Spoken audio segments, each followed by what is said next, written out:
The year is 1923. Two teenagers sneak out of their homes in the middle of the night in Florida City. Rumor had it that an old man was building a rock castle by himself. But every time someone tried to see what the old man was doing, he would stop working. The curious teens managed to sneak into Ed's backyard and saw something they could later describe as magic. They recalled seeing rocks moving around like helium balloons. The old man was moving up to 30 tons of stone by himself to build his castle. Even if he didn't allow anyone to see him working, he would proudly talk about it around the town. But whenever people asked how he was building a stone castle all on his own, he simply answered, "I cracked the secret of the pyramids." This story begins in Latvia, Edward Leedskalnin's home country. Edward was born in a small village on January 12, 1887.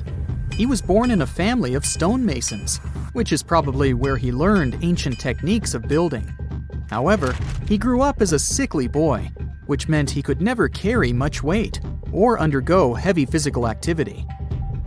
At the age of 26, an unfortunate turn of events determined Ed's fate. The love of his life broke off their engagement, and heartbroken Ed decided to move to the United States. He lived in a couple of American states before finally moving to Florida, where his life's adventure started. Ed spent years searching for the right spot of land to build his dream house. He always rejected good farmland. When people wondered why, he only smiled. Finally, when he bought land of his own, it was deemed terrible by his close friends. The soil was bedrock. He could neither plow nor farm it, but it seemed perfect for what he was seeking to build. Ed's close friends would often describe him as eccentric. When asked why he wanted to build a house, he would only say, "It's for my sweet 16. Someday she's coming back." Then, he changed the topic of the conversation. It took Ed about 30 years to finish Coral Castle, and he did it all by himself. He would only work under the cloak of night and never let anyone see what he was doing. The completed Coral Castle embodies a number of unsolved mysteries. If you were to visit the site back then, you'd have to go through a 9-ton, 8-foot-tall revolving gate door that even a kid could push with just one finger. Ed was so proud of this door that he originally named the site Rock Gate Park. It was renamed Coral Castle only much later, after Ed's passing. Once inside, visitors would access the incredible wonders of Ed's constructions: towers, mystic symbols, furniture, and swing sets, all made entirely of monolithic blocks of stone. The stones are set on top of each other, using only their weight to keep them together. And believe it or not, the entire park gathers around 1,100 tons of stone. Today, if you visit Ed's living quarters, you'll even see the simple instruments he used to construct all of this: chisels, hammers, ropes, and pulleys. The type of work he did is difficult even with modern-day equipment, let alone without it. Coral Castle's main mystery lies in how Ed managed to do it. The only photograph of Ed Leedskalnin at work shows a simple leverage structure of a chain hoist attached to a wooden tripod. The tripod was made of old telephone poles with a small wooden box on top. What was in the box is, of course, a mystery. Unfortunately, he took his secrets with him, not sharing the truth of his work with anyone else. Yet, not all is lost, as there are many theories and speculation surrounding what could have happened there. One theory says that there is a harmonic grid inside the Earth's surface, something that would create anti-gravity spots around the globe. It's believed that Coral Castle was built in such a spot. This could explain why it took Ed so long to find land that pleased him. Maybe what he was looking for was a place that allowed him to experiment with anti-gravity forces. Yet, whenever Ed talked about his work, he would say he understood the laws of weight and leverage, and, sure thing, that he had cracked the secret of the pyramid builders. And what secret is that, you might ask? According to Ed himself, it has to do with magnetism. He even published a pamphlet called Magnetic Current. There, he explains that every object has magnetic particles inside of them. A person just needs to understand where they are located inside such objects. This way, objects can be lifted and moved around without much effort, just like moving something heavy underwater. Researchers say that if we assume Ed Leedskalnin and the pyramid builders used the same technique, then it would only have taken 4,700 workers to build the Great Pyramid of Giza, instead of the 20,000 to 100,000 that is currently estimated. But this story just keeps on getting more and more mysterious. In the late 1920s, Ed was finishing the construction of Coral Castle in Florida City. Rumors about his work had spread around town. People said Ed was hiding a stash of money somewhere in his living quarters. One night, a group of men waited until Ed was alone and broke into the castle to rob him. They couldn't find the money and, luckily, didn't harm Ed. But in the following days, he decided that it was best he moved out of that land. Of course, he took more than his toothbrush along with him. Ed decided to move the entire Coral Castle to another land, 10 kilometers away from where he had built the park. Legend says he hired a truck driver and asked him to swear secrecy about what Ed intended to do. He asked the driver to look away while Ed loaded the truck by himself, moving all of the rocks without any help. With the truck loaded, Ed and his castle moved to Homestead, Florida, where the park is located until this day. In 1986, a group of engineers from Florida University was called to try to fix the park's gate entrance, the 9-ton revolving door that Ed was so proud of. They arrived with plenty of modern-day equipment, including a 20-ton crane. When the engineers took the door down, they noticed that Ed had used a strange circular stone at the bottom of the revolving door. The engineers couldn't understand how this frisbee-sized rock could withstand 9 tons of weight without breaking into pieces. They sent the rock to the geology department at the University of Florida, but the geologists simply returned the rock, saying they couldn't find a match of this rock in their databases. They couldn't determine its origin. The engineers put the 9-ton gate back into place, trying to use other techniques. At first, it didn't work without the base rock Ed had originally used. So, they had to cut the gate rock to make it work as a revolving door once again, proving that modern-day technology couldn't replicate what Ed had done single-handedly. Fast forward to 2011, and another man claimed to have cracked the code of the pyramid builders and Ed Leedskalnin himself. Wally Wallington, a retired construction worker from Lapeer County, Michigan, has managed to build using similar techniques to those used by Ed. Wallington is known for having built his personal Stonehenge in Michigan. He is said to have used simple machines, such as levers and counterweights, moving around multi-thousand-pound concrete blocks. Unlike Ed, Wallington has shared his techniques with the public. Multiple videos are showing the clever engineering he built from very simple materials. It sure is impressive. The man has moved his entire barn into another property just with the help of simple tools. However, there is no way to prove that these were the same techniques used to build Coral Castle. To this day, the secrets of Coral Castle haven't been unraveled. But hey, we can always keep trying to solve it. You have heard about Nikola Tesla.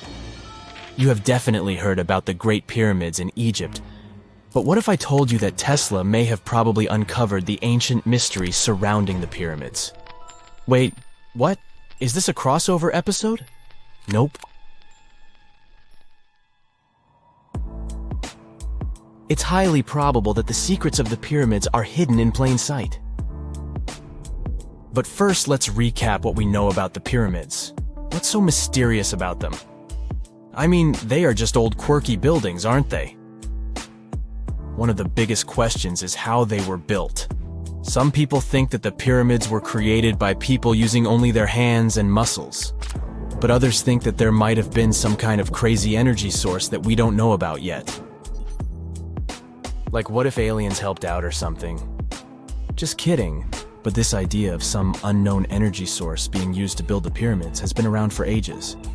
Even in old texts, like the pyramid texts, it talks about how the gods gave us something to build a great power. So maybe there was something really powerful and mysterious going on back then? Who knows? Back in the early 1900s, he got obsessed with the Great Pyramids of Egypt. He read numerous books about these ancient structures and was blown away by how much energy they seemed to have. At that time, not many people knew much about electricity, and Tesla started to wonder if there was some kind of advanced tech hidden in the pyramids. He had an idea that the power of the pyramids had to do with electromagnetism, and he put a lot of time and effort into trying to figure out the mystery. Tesla had some pretty unusual theories about the Great Pyramids. He thought that they could actually store and move electricity, which could then be used to power up the areas around them. He also had this theory that the pyramids were built using some kind of crystal energy. He believed that the chambers inside the pyramids could have these super powerful crystals that could control the electromagnetic fields. But that's not all. Tesla also had this idea that the materials used to make the pyramids had properties that allowed them to trap energy from the sun and the moon. And not just a little bit of energy. He thought that the pyramid could actually create this massive energy field that could light up whole cities or even brighten up dark places. He thought that the pyramids could be used as giant power plants to generate electricity and run machines. Tesla even believed that the pyramids were somehow linked to cosmic energy, which could be used for spiritual enlightenment and healing. How very new age of him. Anyway, Tesla wasn't just pulling these ideas out of thin air. He was seriously into studying everything he could about the pyramids, from ancient artifacts and texts to hieroglyphs and drawings. And he came up with this idea that the pyramids were designed to be energy amplifiers, and some kind of unknown energy source was used during their construction.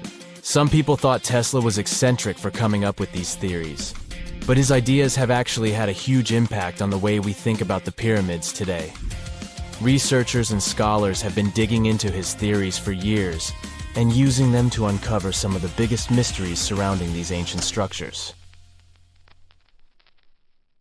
For example, recently scientists have used theoretical physics to investigate how the Great Pyramid of Egypt would react to certain radio waves. They found out that if the radio waves were a certain length, the pyramid could concentrate the energy inside its rooms and focus it under its base. The scientists did lots of calculations to figure this out. They first thought about what radio wavelengths would work best. Then they made a model of how the pyramid would react to the waves. They figured out how much of the energy from the waves would get absorbed or spread out. Lastly, they checked how the energy would move around inside the pyramid when the waves hit it. To help explain all of this, the scientists used something called multipole analysis. This is when you take a complicated object and break it down into simpler parts. Then you can see how each part interacts with the energy that's coming in. It's like taking apart a puzzle to see how each piece fits together. The researchers are interested in how all of this can be used in the future. They want to make really tiny particles that can do the same thing as the pyramid, but with light. By changing the size, shape, and the material of these particles, they can control how the light moves around them. This can be really useful for things like making tiny sensors or super efficient solar cells. The scientists had to make some guesses when they were doing their research. They assumed that there weren't any hidden spaces inside the pyramid, and that the material used to build it was all the same. But even with these guesses, they still made some pretty impressive discoveries. But the pyramid study is not the only proof that Tesla was ahead of his time. There are more Tesla's projects that seemed unrealistic at the time, but that scientists and enthusiasts reevaluate and try to implement today. Let's talk about Tesla's most ambitious project, the Wardenclyffe transmission tower. Back in 1900, Tesla was already a big shot when it came to electrical engineering in America. People were blown away by his amazing inventions and the fact that he managed to outdo Thomas Edison in the battle of currents. However, Tesla wasn't content to rest on his laurels. He decided to embark on his most ambitious project yet, the transmission tower at Wardenclyffe. It was built between 1901 and 1905, and it was based on one of Tesla's breakthrough ideas. He had a vision to make the impossible possible by creating a global wireless communication system. It would use Earth itself as a conductor, transmitting music, news, stock market reports, secured military communications, and even facsimile images. Does it sound familiar? Right, it sounds just like the internet that we use today, only without the use of any wires. But Tesla had a much bigger dream in mind: to transmit power wirelessly. He already proved that high-frequency signals could be sent without any wires using his Tesla coil transformers, and this sparked his obsession with wireless energy transmission. His vision was to not only transform the way we communicate, but also to find a way to transfer power currents globally by tapping into the Earth's natural energy. Tesla believed that there was an abundance of free energy all around us that could be used for humanity's benefit. In 1899, he conducted some top-secret experiments and got convinced that it was possible to transmit electrical power through the Earth's upper atmosphere. This is actually how the Wardenclyffe Tower was created. It was supposed to be the prototype station for a network of towers all over the globe that would provide the whole world with wireless energy. Unfortunately, Tesla didn't have the resources or the patience of his investors to bring this project to fruition. It ran into all sorts of financial problems and roadblocks, and in 1917, the unfinished tower was finally torn down for scrap metal to pay off Tesla's mounting debts. Now it remains a sad reminder that even the greatest minds can sometimes fall short of their dreams. The original red brick laboratory, however, is still there, and it is the only Tesla lab that has survived. Fun fact, in 2017, a film crew made a crazy discovery. They used ground-penetrating radar to explore the area around Wardenclyffe, and they found a whole series of tunnels stretching for hundreds of feet underneath the site. Nobody knows exactly what these tunnels were used for, but people have been speculating for years that they were part of Tesla's grand plan. Wardenclyffe, of course, is a major landmark for Tesla enthusiasts from all over the world. Who knows? Maybe someone will finally crack the mystery of the tunnels one day. But even if they don't, the legacy of Tesla and his amazing ideas lives on. The story goes that two Mayan twin boys loved to play ball.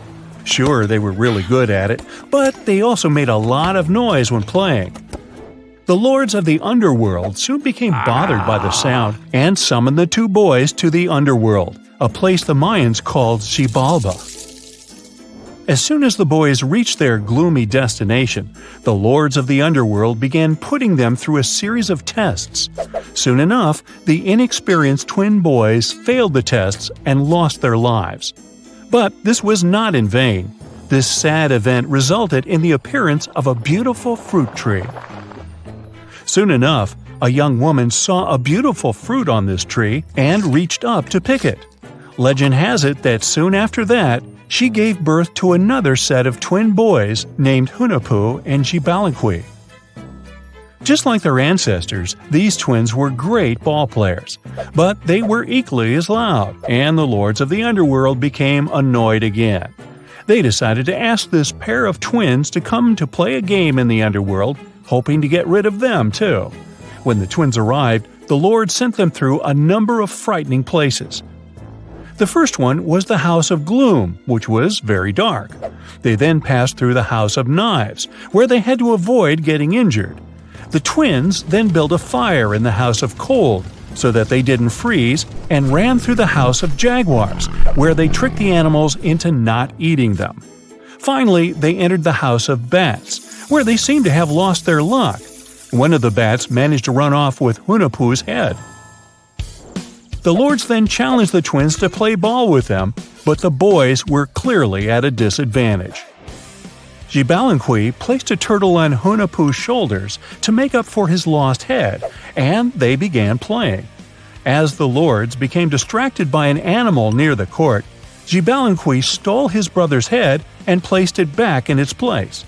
Much to the annoyance of the lords, the twins were now able to tie the game. Hunahpu and Giza continued to perform a series of tricks for the lords of the underworld.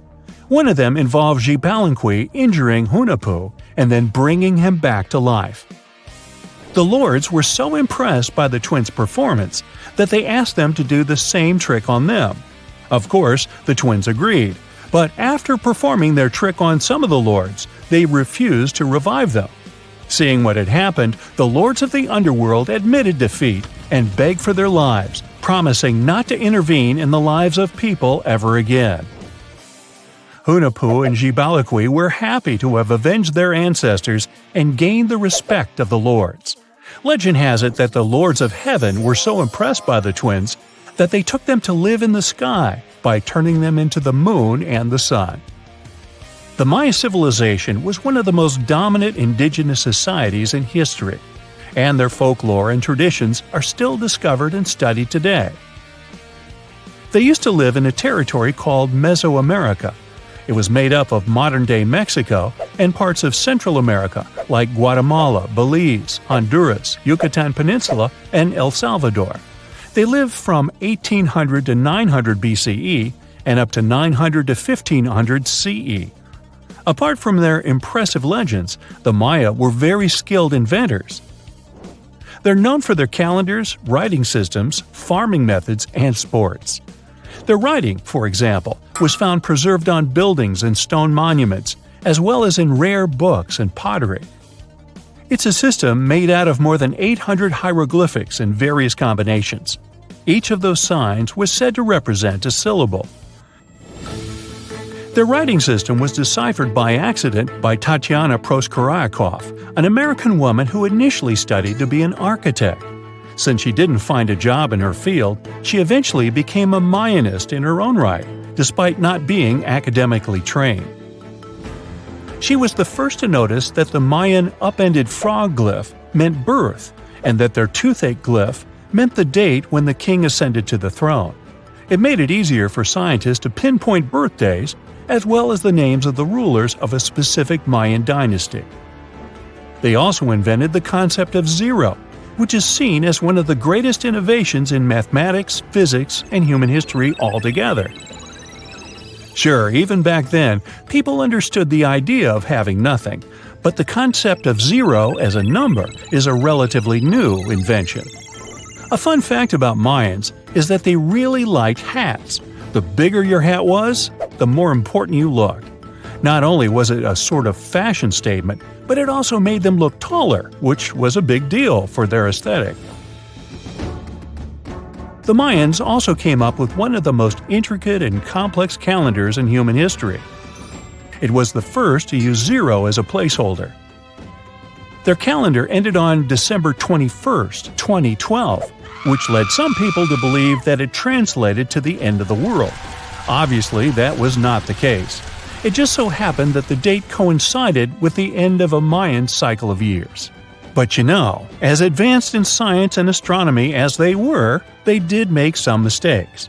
One of them was their belief that the world was flat. Their theory was that the four corners of the world were watched by the brother lords, who kept the sky from falling over their lands. Hats off for their menus, though, as they were well-known chocolate eaters. They turned eating chocolate into a form of art. The drink they made wasn't really like the hot chocolate we enjoy today, though. The recipe included mixing cacao with water, honey, chili pepper, cornmeal, and other ingredients to make a foamy, spicy drink. The ritual of drinking cacao was a crucial part of their celebrations. We're not done discovering all the amazing parts of their architecture and civilization. It was only a few years ago that a Maya pyramid was found at Tonina, in the Mexican state of Chiapas. It was estimated to be more than 1,000 years old. The reason why it escaped archaeologists for so long was that it lay hidden under what was believed to be a natural hill. The ruins of two Mayan cities have been recently discovered in the Mexican state of Campeche. Why didn't we find them until now? Well, they were concealed by really thick vegetation, which made it difficult for archaeologists to reach them. The Mayans didn't just disappear. Their descendants are still around today, many of them choosing to live in their ancestral homelands. You can find them in Guatemala, for example, where the Maya people make up the majority of the population. Overall, the Maya ethnic group contains people that speak different Mayan languages, such as Yucatec, Quiche, Quechua, or Mopan. They had no idea what a spa day was, but the Mayans really enjoyed a nice sweat once in a while. Sweat lodges were discovered around ancient Mayan sites. They were built out of stone or adobe. These rooms were an essential part of their cleansing and healthcare rituals. One of the earliest sweat lodges was found in Quello in northern Belize and appeared to date back 3,000 years. One of the most important parts of the Mayan culture was a ball game which they named Pix. It had both political and spiritual significance. We can see ball courts at important parts of Mayan archaeological sites. The main goal of the game was to pass a rubber ball through a very high stone hoop without using your hands. Basically, it was a combination of soccer and basketball. However, it could have serious consequences. The loser could, at times, even lose his own life. Ooh, high stakes indeed. Because of this game and the need for bouncy balls, the Mayan people were some of the first cultures to use rubber. They made it using natural latex. There were different kinds of rubber depending on what natural substances the latex was mixed with. And that, my friend, is the way the ball bounces. Sorry, but you know me, I just couldn't resist. 2 centuries ago, a 31-year-old Frenchman stormed into his brother's office in Paris. He had only one thing to share. "I've got it!" The man was so excited that he immediately collapsed. He spent the next 5 days in bed recovering his health. Who was this mysterious person, and why was he so thrilled? Jean-François Champollion made one of the greatest scientific breakthroughs in human history. He had cracked the code of Egyptian hieroglyphs.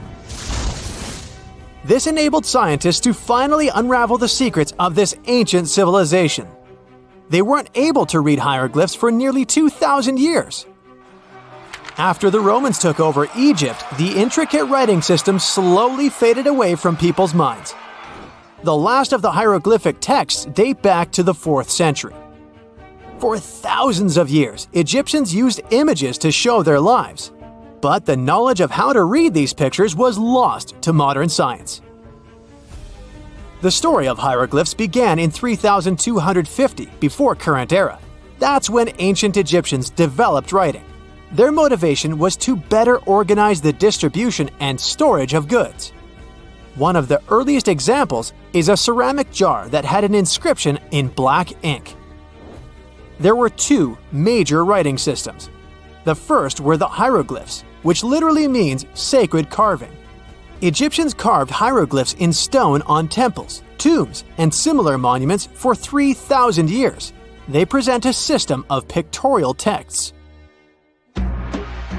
A pictograph is a picture or a drawing that stands for an idea of a word.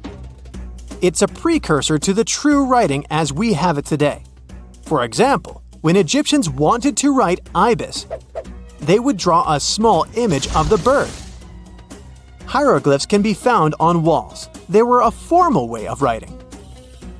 The other writing system was hieratic. Egyptians mostly used it when writing on papyrus. That's an early, thicker form of the paper we have today. It soon evolved into demotic. This improved version became the most common writing systems in ancient Egypt. Then, in the early 4th century BCE, Alexander the Great took control of Egypt. This was the time when the Greek Ptolemaic dynasty ruled the country. You've probably heard of the last ruler of this dynasty, Cleopatra. During her time, Egyptian Demotic and Greek were used side by side. The two started mixing, and by the year 100, a new language emerged, Coptic. It slowly replaced the ancient writing system. Only Egyptian priests used hieroglyphs for the next couple of centuries, and then their meaning was lost to history. But not forever. Arabs were the first who tried to solve the mystery of the hieroglyphs. Medieval travelers came across these strange symbols and wanted to understand their meaning. They consulted speakers of Coptic and translated text from Greek and Latin into Arabic to break the code of the hieroglyphs. During the Renaissance, Europeans also became fascinated with the legacy of ancient Egypt. Scholars from the Old Continent believed that hieroglyphs were a group of symbols as opposed to a written language.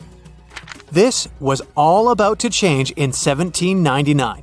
A year earlier, Napoleon, the famous French ruler, arrived in Egypt. His subordinates constructed a fort that dated back to the 15th century.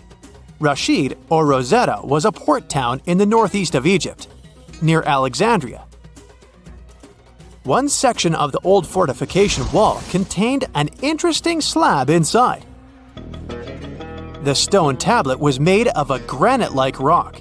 It was just 40 inches high and 30 inches wide. It contained 3 distinctive sections of text carved into it. The letters were in 3 scripts and 2 languages: hieroglyphs, Demotic, and Greek.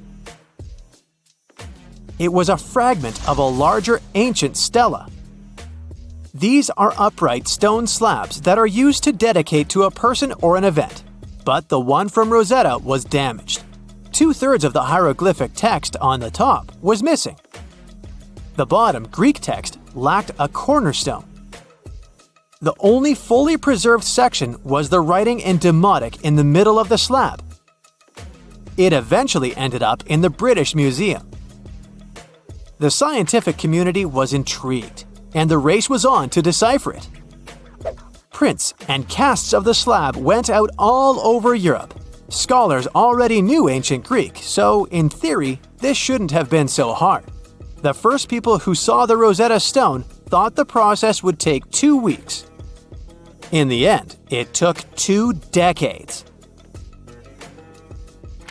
The main issue was the fact that hieroglyphs and spoken ancient Egyptian didn't have a connection anymore. Scientists didn't know what sounds the letters on the slab corresponded to. Imagine if English disappeared 1,000 years in the future. Then someone finds a tablet with the word dog. At first, they wouldn't know how to read the word or the individual letters. Even if they figured out how to pronounce the word, they wouldn't know its meaning. This is what linguists were dealing with in the case of the Rosetta Stone. The careful study of the artifact produced another find. The texts weren't direct translations of each other. They both described the same event, but in different words. It was like you saw a movie with 2 friends, and then all 3 of you wrote different reviews about it. The original text was probably in Greek, but the translators added extra words to make it sound more Egyptian. An English physician and physicist, Thomas Young, made the first great breakthrough. He knew that the name Ptolemy appeared several times in the text based on the Greek translation. This wasn't an Egyptian name, so it was impossible to represent it with a single image. The only way to spell out this Greek name was to use symbols that sound like it when produced. This is called transliteration, and we have it today as well. This is how foreign-sounding words are written down in Chinese or some Slavic languages. Young focused on sets of hieroglyphs in oval frames. These are called cartouches. He experimented a bit but finally discovered that one of them read, Ptolemy the Great. The individual hieroglyphs that made up this name corresponded to sounds needed to produce it. This is where our mysterious man from the beginning of the video enters the picture. Champollion picked up where Young left off. He knew Coptic, so the Frenchman was able to determine what many other hieroglyphs sounded like. The eureka moment was close. It came while he was studying a cartouche from a site dedicated to Ramses II. It had 4 symbols. The last 2 were the same. He determined this was the sound S. The first symbol was the sun. This is Ra or Re in Coptic. So the cartouche read Ra something SS. Can you already guess the name? Of course, it's Ramses. This breakthrough finally cracked the code. Ancient Egyptian wasn't a mishmash of cool-looking images. It was a phonetic language that Jean-François Champollion discovered in September of 1822. The stone slab is today known as the Decree of Memphis. The Egyptian Council issued it in this city in the year 196 before current era.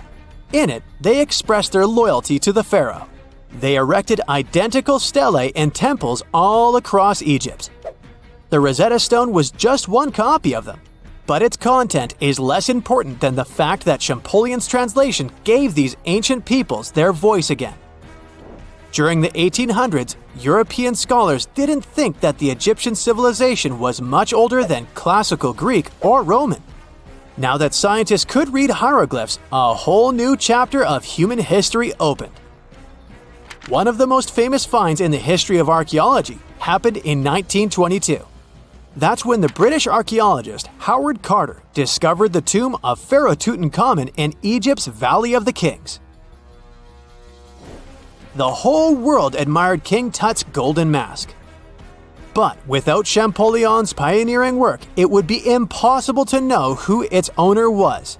The young pharaoh's cartouche is phonetic. For instance, you pronounce the pictograph of a chick as the vowel U. The symbol for the key of life is an ankh, and there is a shepherd's crook in the end. It symbolizes the word ruler. Imagine working 7 days a week on a large-scale construction site. You, along with thousands of others, carry millions of stone blocks and put them on top of each other according to a complex system. You work without modern construction equipment. You have no air conditioning or constant access to water. It's so hot outside that you can fry eggs on the road. You've been building the pyramid for decades, and now, when it's finally done, you enjoy the result of the colossal work of thousands of people. You're looking at a giant cultural monument of global value that will freeze in time and amaze people for tens of thousands of years. A few thousand years have passed. People in the 21st century see the pyramids and are like, wow, I can't believe humans have built this. Yeah, the people who built the pyramids wouldn't have appreciated such a theory. But actually, there are reasons to believe that people built it using some fantastic technology. From the outside, it seems the Great Pyramids are just big triangles of stone. People just put some heavy blocks on top of each other, and that's it. In fact, the design seems too perfect to be true. The pyramid consists of more than 2 million blocks. They lay so close to each other and are so even that you couldn't squeeze even a thin sheet of paper between them. Scientists still can't figure out the exact technology for building the Egyptian pyramids. One of the biggest and most famous is the Great Pyramid of Giza. This huge construction, well known all over the world, has one big secret. There should be a capstone on top of the pyramid. It's a triangular-shaped stone block, a small pyramid on top of a huge one. It's also called a pyramidion. The builders of ancient Egypt made it out of granite and limestone and covered it with gold. No records or old drawings prove that there was a pyramidion at the top of the Great Pyramid of Giza. But there's another ancient Egyptian structure with such a triangle, the Red Pyramid. It was built before the Great One, and its capstone has survived to this day. Archaeologists have found and reconstructed it. But where could the capstone of the Great Pyramid be? It's a mystery that still has no answer. Some are sure that some thieves have stolen it from the top. Maybe they just climbed up and pushed the pyramidion down. It makes perfect sense. The capstone was probably the most valuable element of the pyramid. Many scientists and archaeologists still don't know its exact purpose. Some believe that this peak covered with gold glorified the pharaohs. The capstone reflected moonlight at night and illuminated the entire space around it. During the day, the capstone reflected sunlight with its shiny surface. You could have noticed it from afar. The top of the pyramid was a kind of guiding star for lost travelers. All other stone blocks of the pyramid consist of limestone. People polished them to make them look shiny. In the past, they were even glowing and reflected light. You could see glowing pyramids from space, although they looked like tiny lights. Over thousands of years, winds, sandstorms, and rains have changed the pyramid's appearance. If people had taken care of them all this time, they would have looked like something out of science fiction movies, or the pyramids from Las Vegas. but unfortunately, we will never see their original appearance. Some archaeologists and scientists believe that the capstone could absorb the sun's energy and distribute it evenly throughout the pyramid. No one knows precisely why the Egyptians needed this technology. There's a theory the pyramids are ancient energy systems. The pharaohs applied this energy to use some unique technologies that were more advanced than all the achievements of the 21st century. And the triangular shape of the pyramids was ideal for boosting this electromagnetic energy. In theory, solar radiation, or electromagnetic forces, accumulated at the top of the pyramid, filled the inner rooms, and then went down the walls to the base. Any surface distortion could prevent the flow from spreading, so they had to create a perfectly smooth surface. That's why they installed the blocks so that nobody could squeeze a needle or razor blade between them. Many people believe in this theory because they built the pyramids from limestone. This material can hold energy inside itself. In the inner part, they created granite deposits to cause air ionization, that is, to create an electric charge. They also dug channels under the pyramid for water to transmit electricity. And at the top, they put a gold capstone, the best conductor of electricity. So, this is how you get a great power generator. Different cultures used similar technologies to create electricity all over the world. But these are all theories. If it had been working, humanity would have used these technologies today.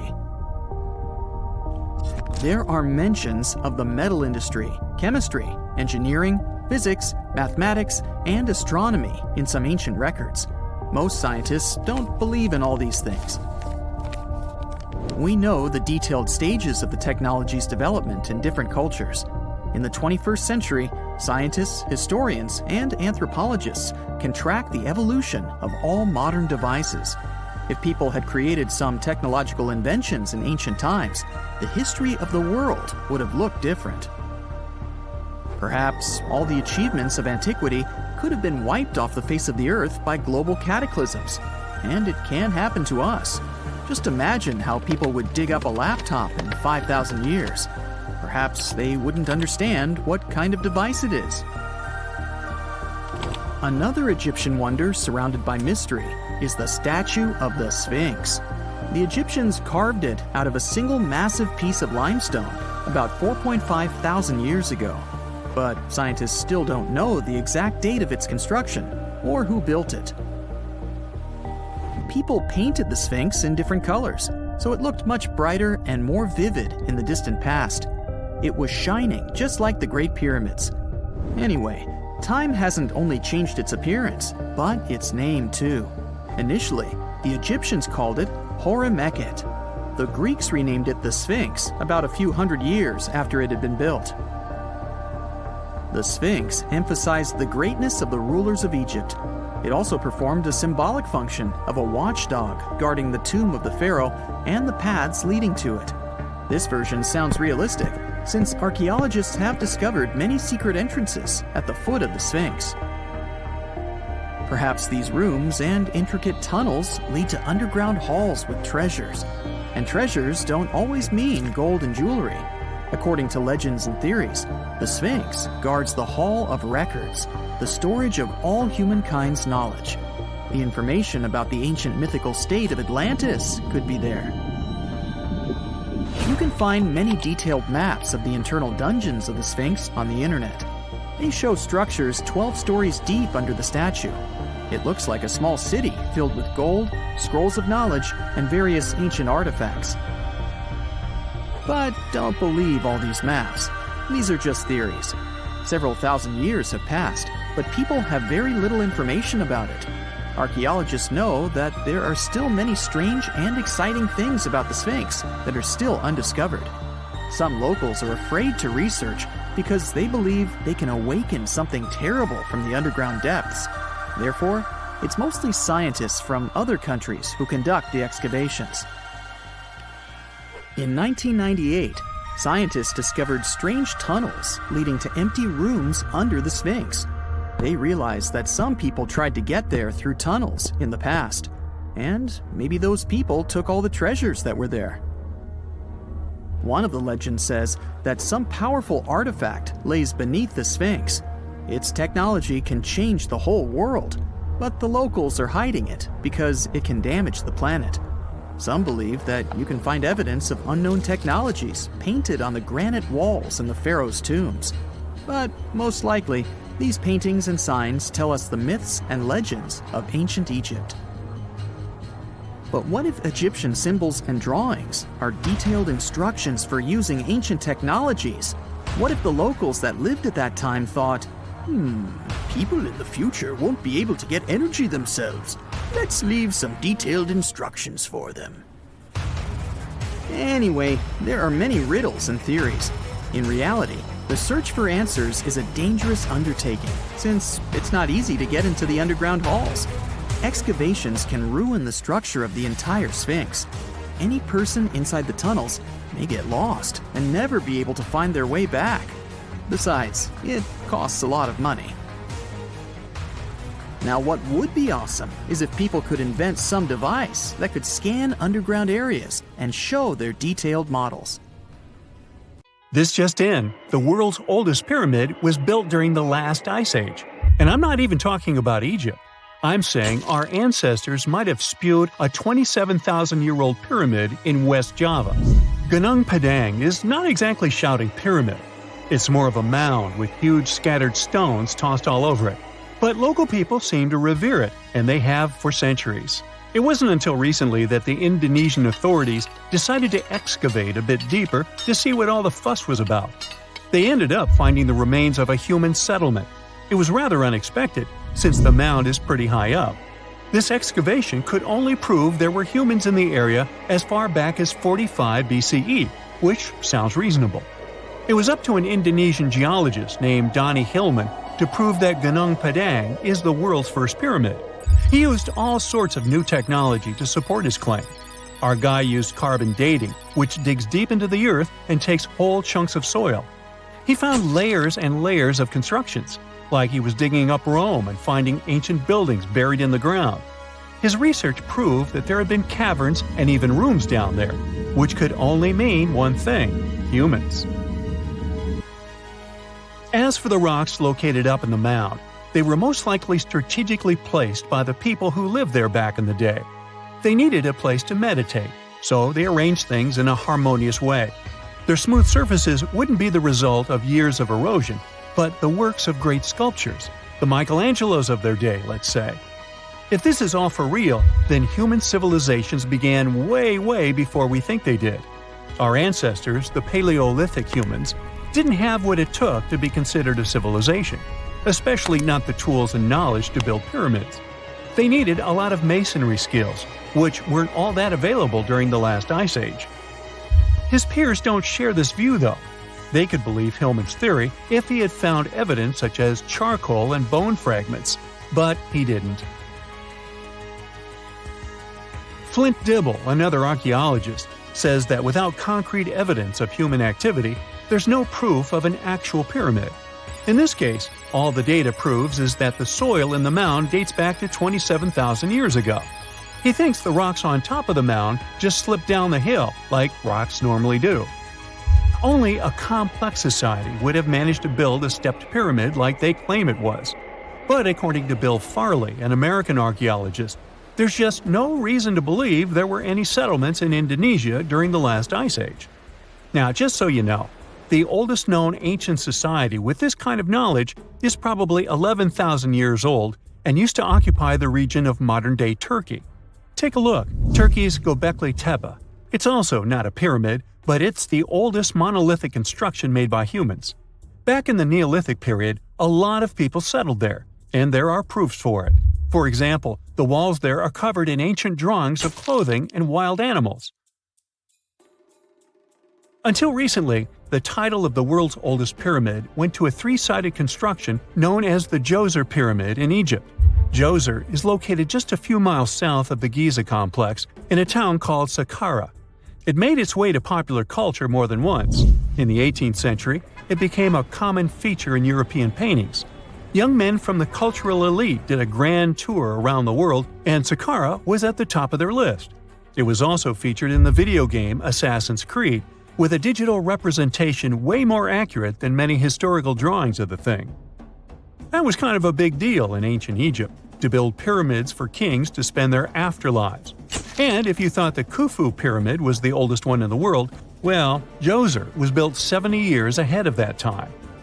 The development of new technology has allowed archaeologists to make groundbreaking discoveries, and a new, or should I say ancient pyramid in South America might win the title in dispute. It turns out that pyramids were also pretty fashionable in the Americas in the old days. Among them are the iconic pyramids of Guatemala's Tikal Temple Complex, the same ones that appeared in Star Wars No. 4. But to find the oldest pyramid in the Americas, one would have to travel to Peru. Deep in the Peruvian desert, archaeologists stumbled upon a sprawling ancient metropolis known as Caral. At first, researchers believed that the settlement was pretty recent, since the site was way too complex for ancient technology to handle it. As we said, Caral is a desert town, like Las Vegas, but without all the hoopla. This means no easy access to water, and for cities like these to thrive, they need a considerable irrigation system, which leads us back to complex technologies. The Peruvians surprised us all with this new discovery. This site was huge, filled with an amphitheater, houses, and religious buildings. The whole thing probably sprawled through 370 acres. And when scientists went to test their initial hypothesis using radiocarbon dating, they found that the city probably sprung around 2027 BCE. On the site, archaeologists found 6 pyramids that could possibly predate the one in Saqqara. As far as they know, both civilizations coexisted in the same time period, in opposite parts of the world. But since researchers can't pinpoint the exact age of Caral's pyramids, it's pretty hard to guess which civilization completed their pyramid first. If only we had a crystal ball. Now, it just so happens that the shape of a pyramid is something that nature is able to produce all on its own, leaving us modern-day humans a bit confused. A classic example is the Japanese side of Yaonagani, which also goes by the name of Japan's Atlantis. The entire monument is about the size of 5 football fields and the height of a 5-story building. Explorers and scientists believe that Yaonagani dates back to 10,000 years ago. For Japan's top marine geologist, Professor Masaki Kimura, Yaonagani is the heritage of a lost civilization. Kimura has dived into exploring the ruins over 100 times over the past 10 years. To him, there are clear signs of human activity down there. Check out this triangular-shaped pool on the monument's surface. Kimura thinks it's actual proof of humans, because this triangle-shaped concave is a historical symbol of water fountains in the region. As it happens with a lot of these cases, not all scientists are convinced the same. For many, Yaonagani is probably the result of thousands of years of erosion, and the fact that the monument is composed of one massive rock leads them to believe it is not really human-made. Sure, these huge basalt columns may look like the ruins of a palace, but they're most likely the result of the intense volcanic activity in the region. And speaking of natural formations that really look like a human made it, a pyramid on Mars has been a hot topic lately. Humans have been keenly trying to prove that there is life on Mars for quite some time. But some are stretching it really far, saying that little green or gray people built a pyramid on the planet to try and build their own civilization. This picture was taken over a decade ago by the Mars Reconnaissance Orbiter, the MRO, but it started to resurface recently. It shows what looks like a 3-sided pyramid. Some people claim that the smooth side of the pyramid could only be the effect of otherworldly work. Then science comes along and explains that Mars is home to one of the deepest canyon systems in the whole solar system. The so-called pyramid is located in what is known as the Kandor-Chasma region. This Martian region has a bunch of similar formations that are nothing more than the result of erosion. Nothing supernatural going on there, apparently.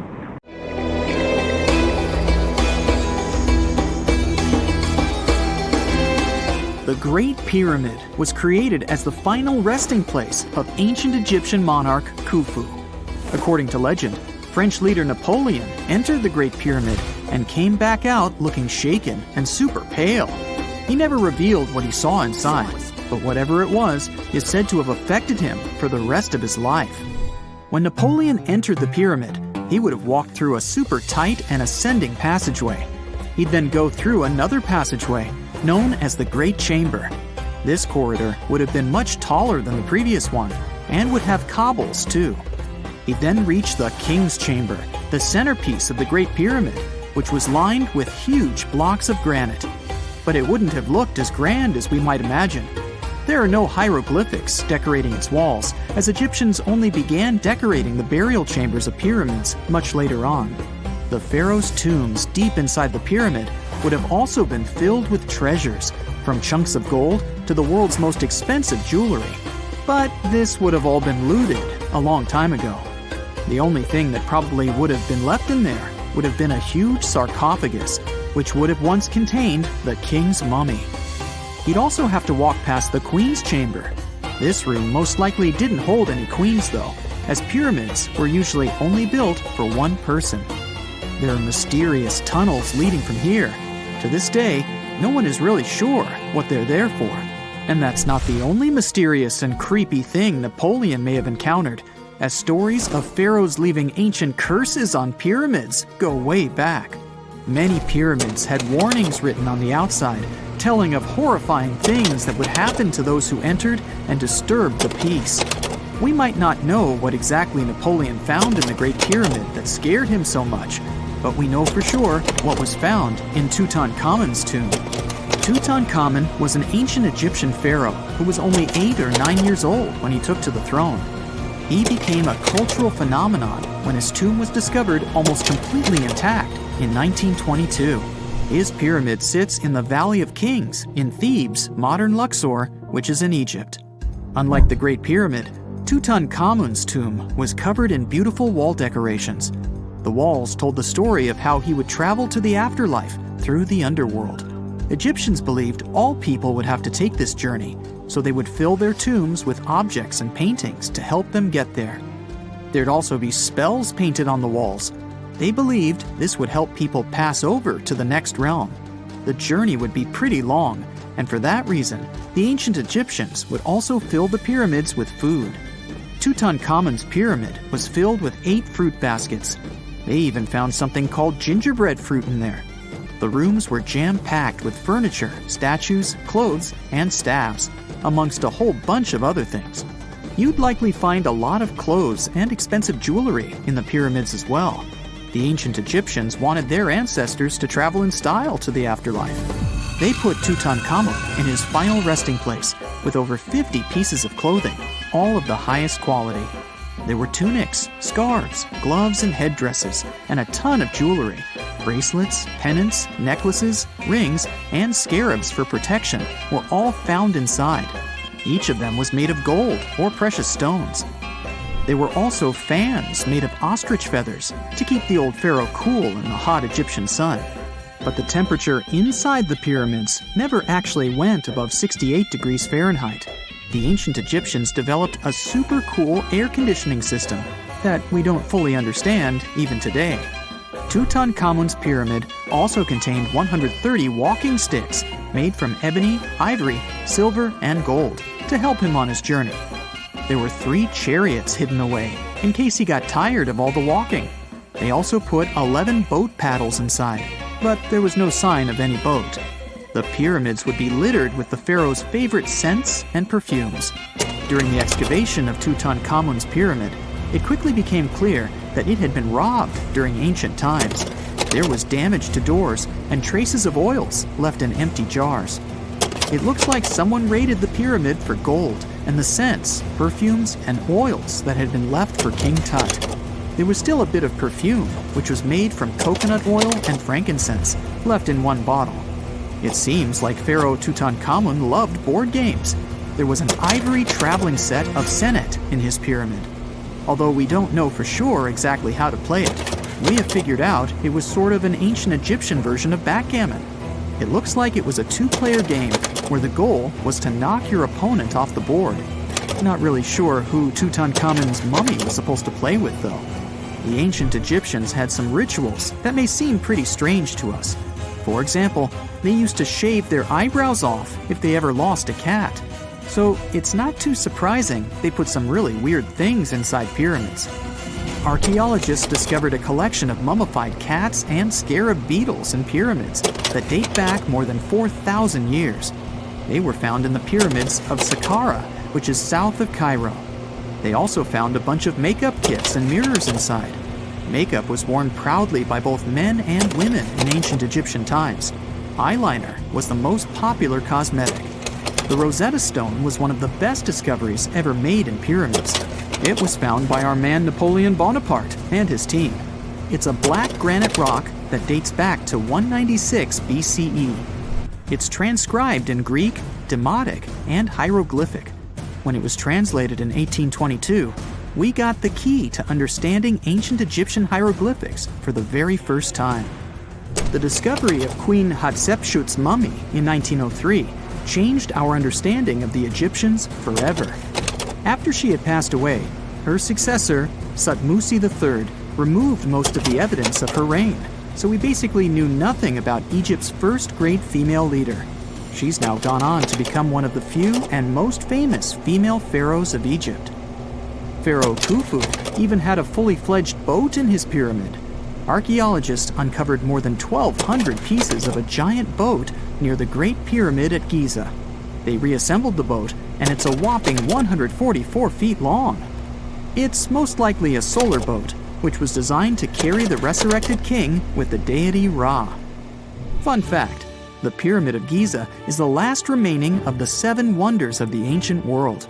The other 6 are the Hanging Gardens, the Colossus, the Temple of Artemis, the Mausoleum, the Lighthouse, and the Statue of Zeus. This pyramid was also the world's tallest man-made structure for 3,800 years, and it's the biggest pyramid in Egypt.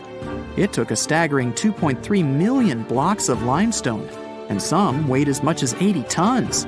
It took an incredible 100,000 laborers and a whopping 23 years to build. Its original height was a mega 480 feet. In 2017, archaeologists discovered something weird about Egypt's Great Pyramid. There's a hidden void that's at least 100 feet long, and no one really knows why it's there or what's actually inside it.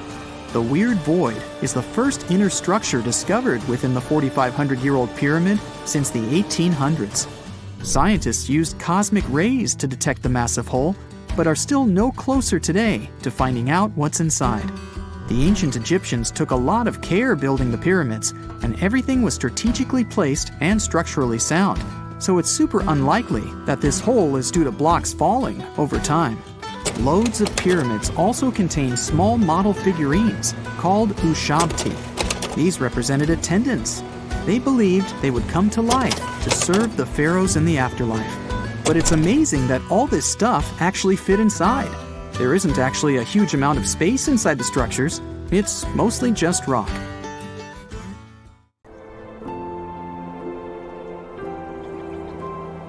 Have you ever wondered why mountains seem so still and silent? Well, prepare to be amazed because these majestic landforms have some hidden talents.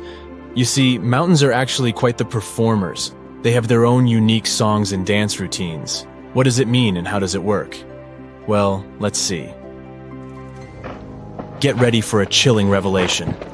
Mount Everest has a secret nighttime symphony, and this mysterious music will send shivers down your spine. When darkness falls over the Himalayas, a strange, eerie chorus echoes through the glaciers surrounding the majestic peak.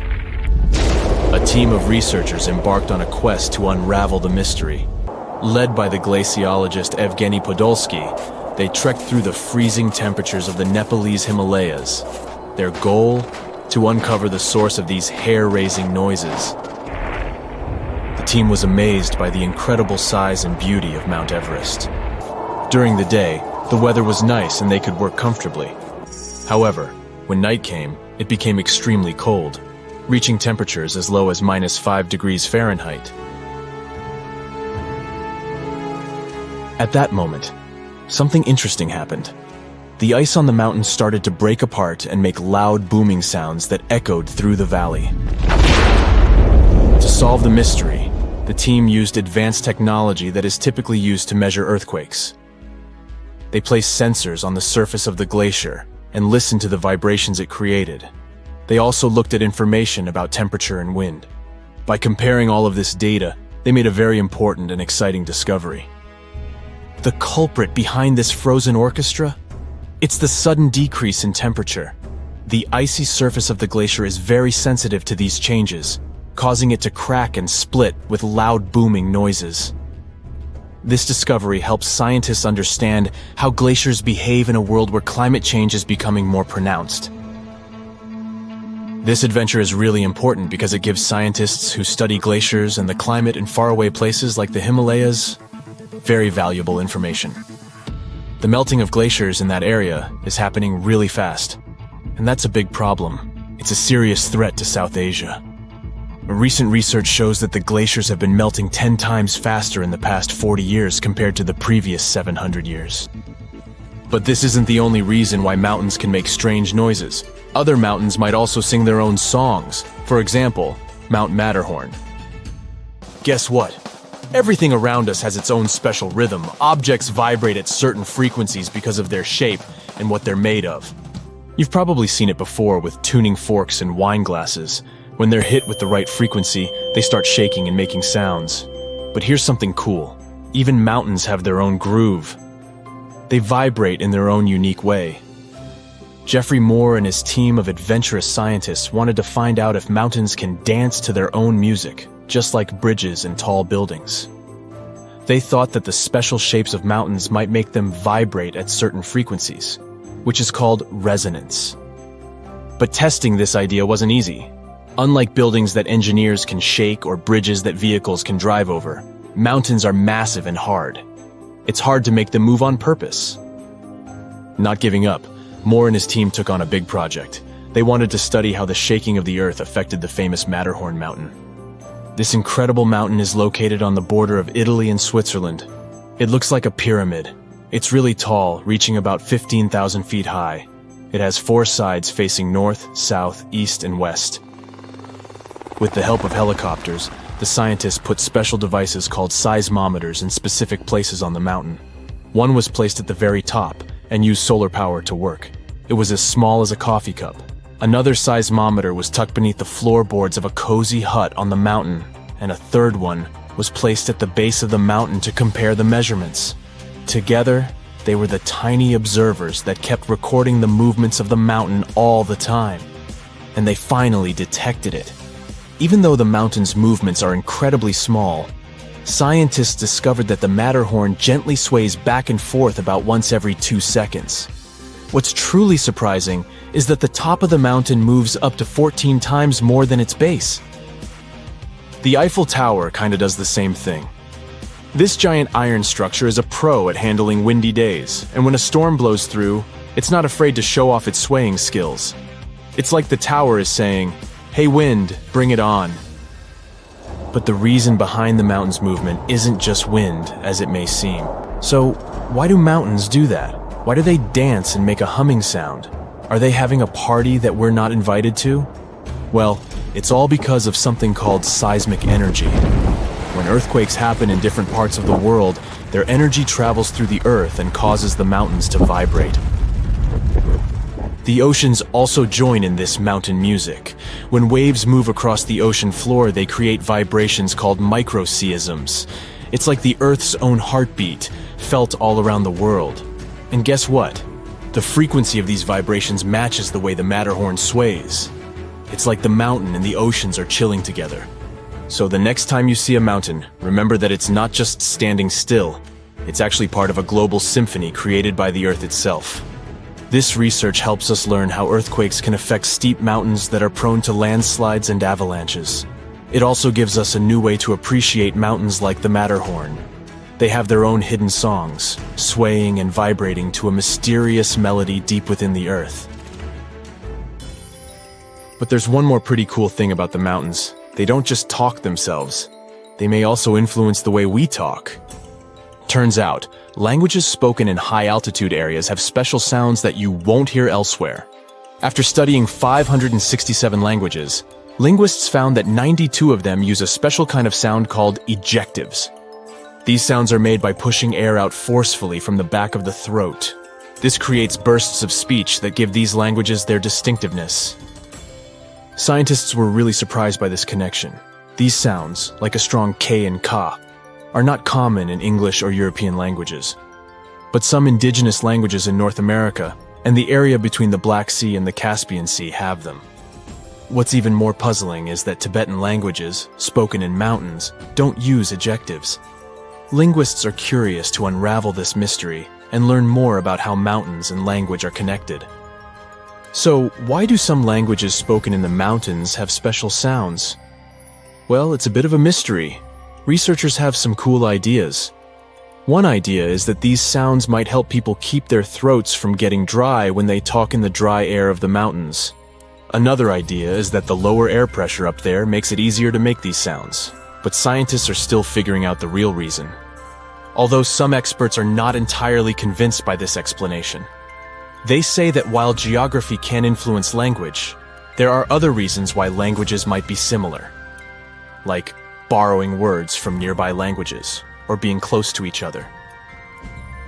But this research has still given us some amazing insights. Mountains not only shape the way our world looks, but they also shape the way we talk. So, the next time you're exploring a mountainous area, listen carefully to the local language. You might hear unique sounds and words that are influenced by the mountains themselves. It's like nature is sharing its own special secrets through the language of the people who live there. And remember that the mountains themselves also have a voice, and they're speaking to us in their own special way. Scientists are still on an exciting adventure to uncover their secrets. So let's see what are some cool things they'll find out in the future. Stay tuned. You hear the word Paris, and a picture of the Eiffel Tower comes straight into your mind, or croissants. Or maybe you imagine going on a romantic stroll in the city of love, or croissants. But not many know that right below the bustling city of Paris, there is a series of underground passages, the Catacombs.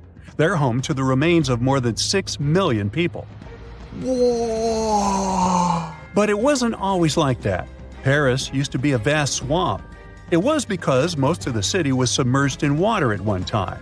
Due to this, once the areas rose to the surface, the ground became rich in minerals, the most important being limestone. To extract it and use it to develop Paris, underground mines were dug up somewhere around the 14th century. They were dug horizontally to prevent collapse and to deal with the weight of the ceiling. Most of these mines were set up on the right side of the River Seine. Soon, Paris started expanding beyond its old city walls. Here's where it got tricky. The city started building on top of the land where they had dug all those tunnels. This caused some big problems, like the ground collapsing. In 1774, one of the roads in the suburbs collapsed about 100 feet into the ground. Due to rising safety concerns, officials decided to abandon the mines. The quarries were checked, and the tunnels were renovated to avoid future disasters. The bones ended up in the tunnels because of another major problem Paris faced a few years later. The growing population of the city caused an increase in the number of bodies. Cemeteries became overcrowded, and the city was actually so bad that at one point, bodies could not be taken care of properly. They started to rot and spread harmful bacteria. So, those who were in charge of Paris got an idea. They picked a new spot that was like a secret hideout for bones, one of the old mines. The process of moving the bones from cemeteries to the tunnel started in the late 1780s. They began with the biggest cemetery in Paris, the Saint-Innocent Cemetery. They didn't want to scare people, so they moved the bones at night. The remains went into 2 big holes in the ground and then got stacked in the tunnels by the quarry workers. They continued moving the bones until Paris developed into a city in the 1860s.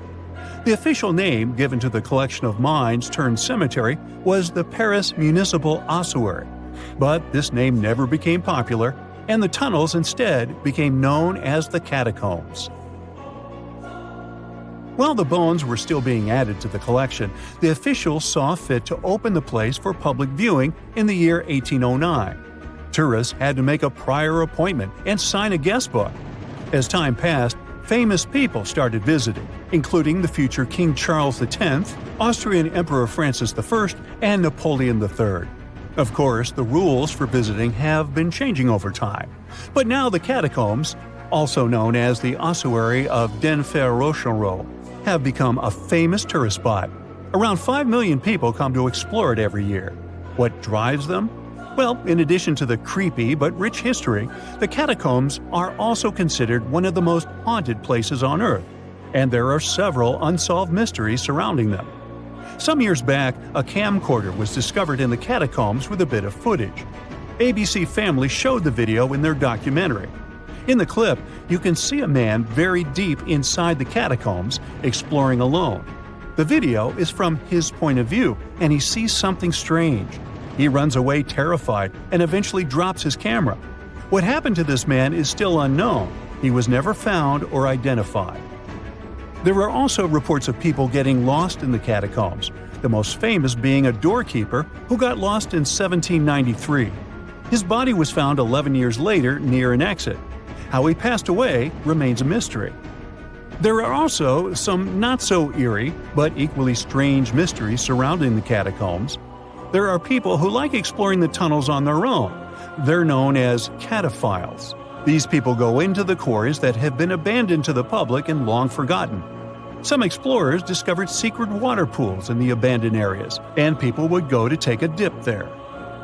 In 2004, police patrolling an unexplored area came across a 5,300 square foot cavern with a movie theater.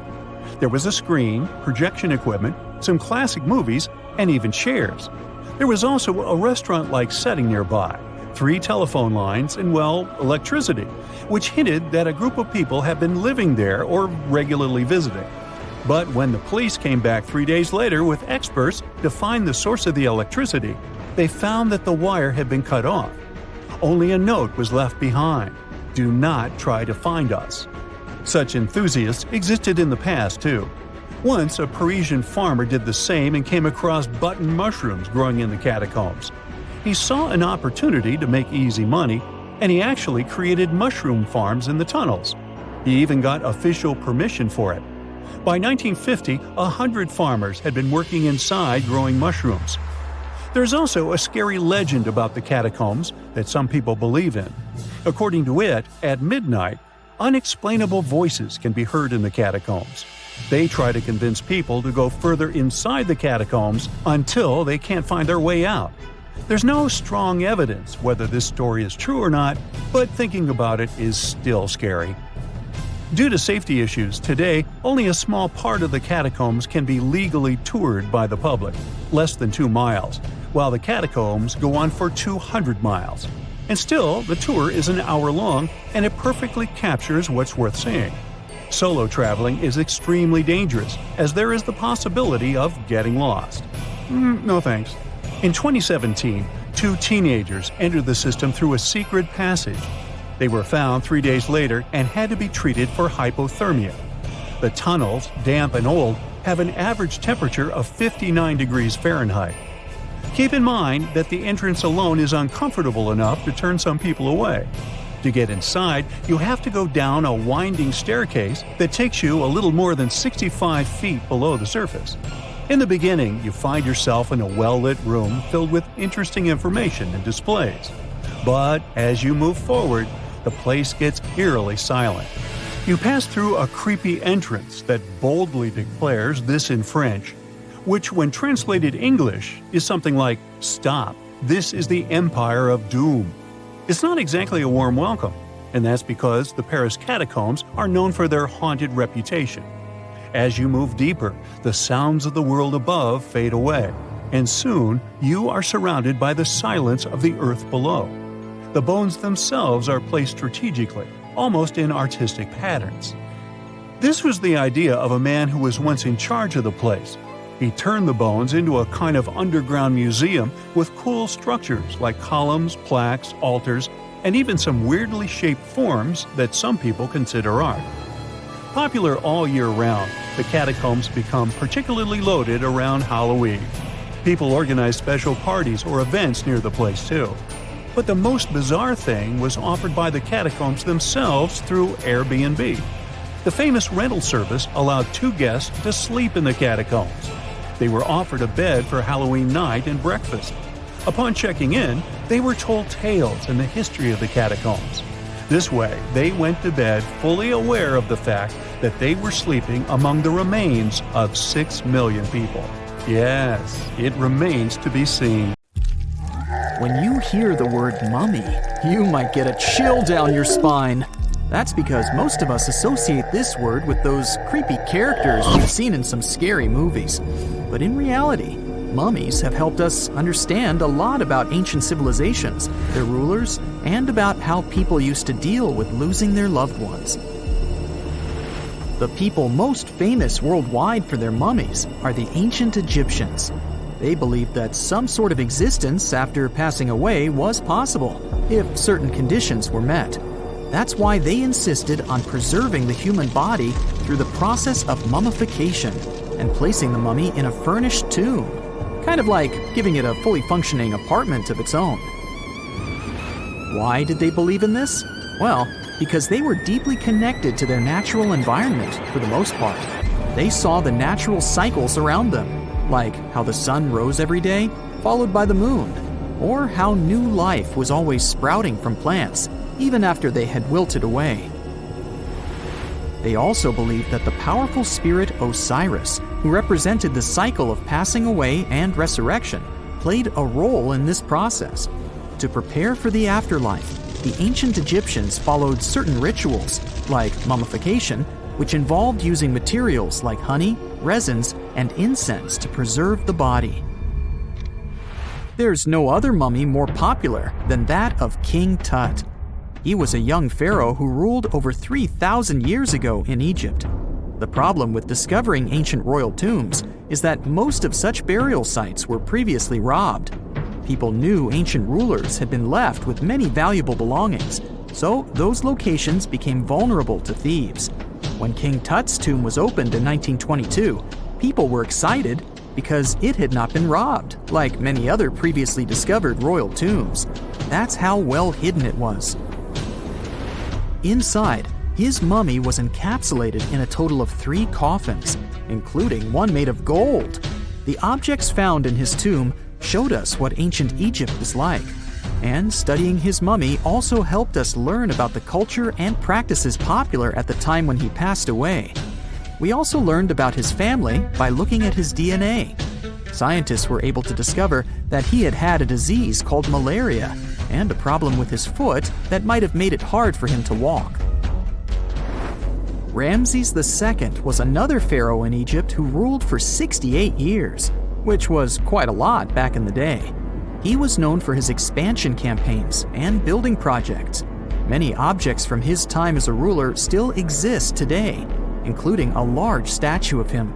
Ramses II was about 6 feet tall and lived to be about 90 years old.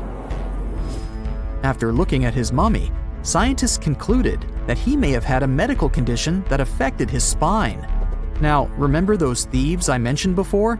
They are probably the reason why Ramses II ended up in a plain coffin in a secret collection of royal mummies at Deir al-Bahari, which was rediscovered in 1881. Thankfully, archaeologists were able to identify him because his journeys had been recorded on his wrappings. The process was really tedious too. In fact, in ancient Egypt, the mummification process could take a staggering 70 days to complete. A special person would say a very specific speech while delicately handling the body and drying it out using a type of salt called natron. They also used linen and resin to make the body look more lifelike and to wrap it in cloth. The tomb was equally as important for ancient Egyptians.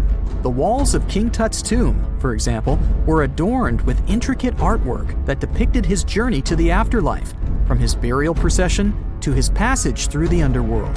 The ancient Egyptians believed that everyone made this journey after passing away, and they filled their tombs with items and paintings to help the person in their spiritual travels. Additionally, the walls of the tomb were decorated with spells from a special book, which contained a collection of poems that the Egyptians believed would help people reach the afterlife. And speaking of how important this journey was, People also placed food in these ancient tombs. In King Tut's tomb, archaeologists discovered 36 jars of vintage beverages and 8 baskets of fruit, which were believed to be left there to help him in his journey to the afterlife. The Egyptians believed that traveling to the afterlife took a really long time, so they left a lot of supplies, such as food and water, to sustain their loved ones. Pharaohs also generally had numerous luxurious garments and beautiful jewelry in their tombs to ensure that they would have a fashionable journey. These items included various types of linen clothing, such as tunics, scarves, gloves, and headdresses, as well as a lot of gold jewelry with precious stones, like bracelets, buckles, pendants, necklaces, rings, and even precious depictions of insects for protection. Some were also deposited with fans made from ivory and ostrich feathers to keep them cool in the afterlife. Some ancient rulers were even placed in their forever apartments along with boats. For example, Pharaoh Khufu built the Great Pyramid at Giza as his tomb, and a large ship was found inside. King Tut, however, was buried with multiple boat paddles, but no actual boat. Instead, he had 3 chariots and numerous walking sticks made of precious materials, perhaps indicating he'd rather travel to the beyond by land, not by water. Amongst the most interesting objects found near ancient mummies are bottles of oils and perfumes. If rulers were supposed to be fashionable, why not smell nice too, right? Also, some of them had some ancient kinds of board games, most of them made out of precious materials like gold or ivory. One of those games was called Senet. It was very popular amongst the ancient Egyptians and very similar to modern-day chess. The ancient Egyptians may have the most famous mummies out there, but they weren't the first to invent the procedure. In fact, it all started in South America with an ancient civilization named the Chinchorro. As far as we know today, these people were the first to mummify their loved ones that had passed away. They did it somewhere around 2,000 years before the Egyptians started their own rituals. Sure, we can tell a lot about ancient rulers by studying these mummies, but until recently, we had no idea what they really looked like during their lifetime. Not so long ago, though, some very special mummy paintings were found by archaeologists studying ancient Egyptian objects. These mummy portraits are highly detailed paintings of individuals that were made while they were still alive. Such paintings were often painted on wood, as opposed to the classical portraits we all know about, which are painted on canvas. They are known for their realism and beauty, and have even been used by researchers to diagnose diseases by comparing them to the corresponding mummies. Some of these portraits also include depictions of jewelry, which was later found on the mummies. The recent discovery of these mummy portraits in Central Egypt is significant, as it marks the first time in over a century that such paintings have been found. Mummies appeared all around the world naturally, too. Mummification can occur without people intervening because of natural conditions, like extremely cold or hot environments, places with a lack of oxygen, or accidental exposure to chemicals that preserve the body. These conditions don't allow bacteria to grow, resulting in the body remaining more or less intact. Famous Otzi was one of these mummies. We know today he was a man who lived around 5,000 years ago in Europe. But upon his discovery in the Alps in 1991, Austrian authorities initially believed that he was a modern mountaineer because of how well preserved the body was. However, after the Iceman was removed from the glacier, it was determined that he was actually from the Copper Age. It's 1898, and you're taking part in excavations in Saqqara. This place, not far away from Cairo, is full of ancient tombs and pyramids. You're in your Indiana Jones mood and hope to find something really phenomenal to become famous. Gold, manuscripts, treasure maps, mummies of famous pharaohs. Wait, a wooden bird? You're really disappointed as it looks like a regular toy. An old one, but still. Little do you know that years later, someone would propose that your bird was actually an ancient monoplane. So the artifact, nicknamed the Saqqara bird, is made of a sycamore tree. The birdie has a wingspan of just 7 inches and weighs around 40 grams. A perfect original souvenir from Egypt, I would say. It's over 2,000 years old and looks pretty plain, without any carvings of feathers or other intricate ornaments. It has a beak and eyes though, which makes our find look like a hawk, the emblem of the deity Horus. Its tail is rather unusual as it's squared, looks weirdly upright, and it seems like the sunken part of it was the place for a now missing piece. Humans love solving a good mystery, so there have been several attempts to explain the use of the birdie. First, quite simply, is that it was a ceremonial object. The second idea is that it was a toy for a child from some well-off family. It could have been some sort of boomerang, which was a popular concept in ancient Egypt. Then there was a theory that the bird had been used as a weather vane. But this one has been debunked as the figure doesn't have any holes or markings, except for the one made at the museum in Cairo to fix the exhibit on a stick. So there was no way to hang it in the past. Almost a century after the bird was found, Egyptologist Dr. Khalil Masiha proposed a new theory that it could have been a model of a monoplane. He believed the bird was missing a horizontal tailplane. Otherwise, it had its wings set at a right angle, similar to that of modern planes.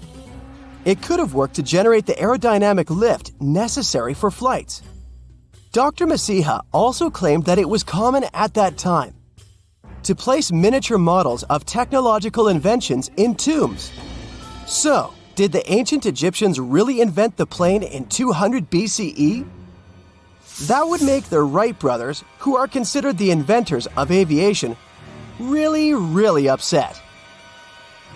They made one of their first flights only in 1903.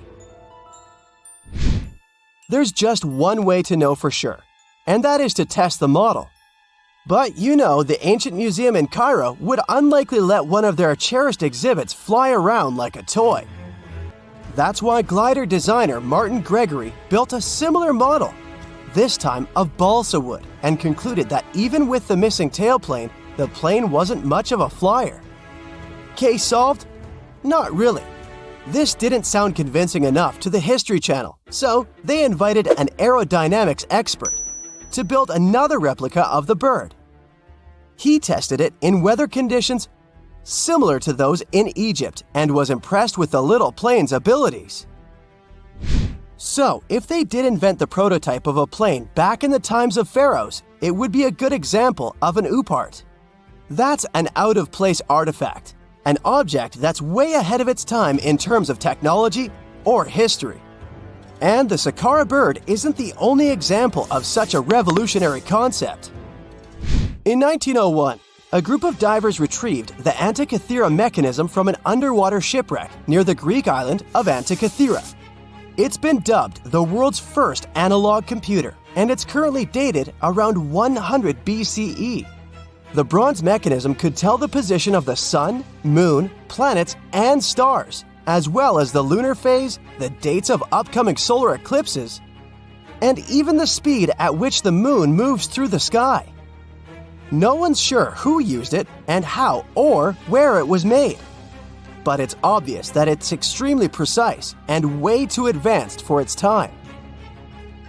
The first flushing toilets in the world were invented in the middle of the 20th century. Just kidding. The ancient Minoans on the Mediterranean island of Crete and the Indus Valley civilization both came up with this brilliant invention at the same time, around 4,000 years ago. The plumbing and sanitation were so well done that no one managed to design anything better until 2,000 years later. One ancient Minoan lavatory was discovered at the Palace of Knossos. It looks like it had a wooden seat set over a tunnel that directed water from a rooftop reservoir to an underground sewer. Other varieties got water from jugs. Only the super rich people could afford all this glory. So if you wanted to shop for real estate back then, the flushing toilet would be a telltale sign you were in the rich neighborhood. Automated doors became a cool, seemingly new invention back in 1931.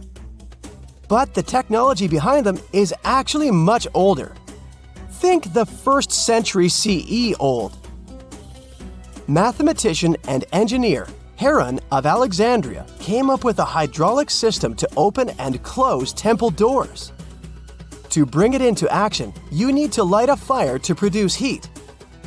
There was a brass pot under the fire, half filled with water. The inventor connected the brass pot to containers that acted as weights. When the fire was burning, the water moved into the containers. They went down and pulled the ropes.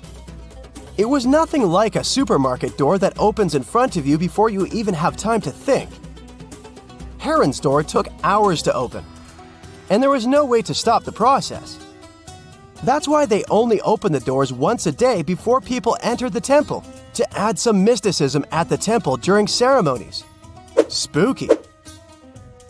Looks like the first ever battery was invented in Baghdad around 2,000 years ago. A German archaeologist found this oval-shaped clay jar in 1938.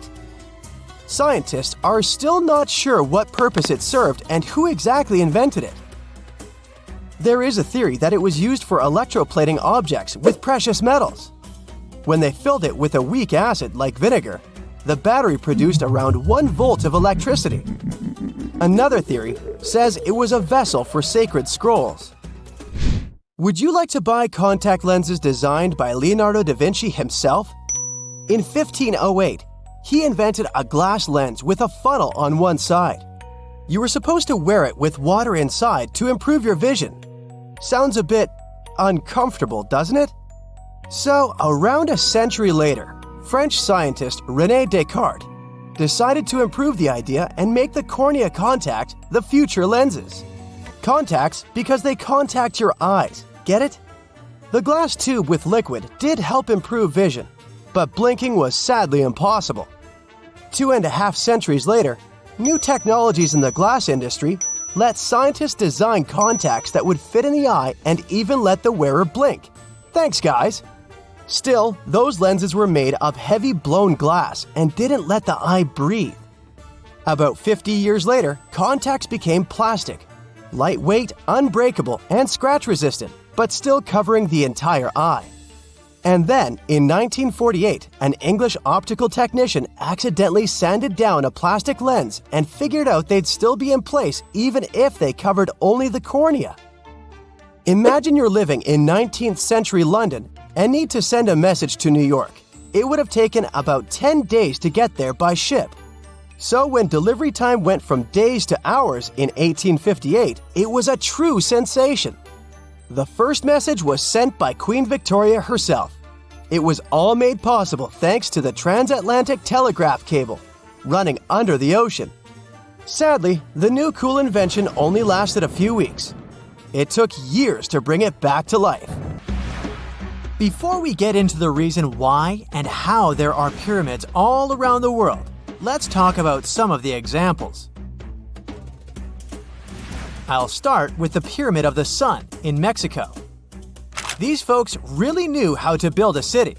Their well-planned urban center spanned over 7 square miles and boasted several pyramids.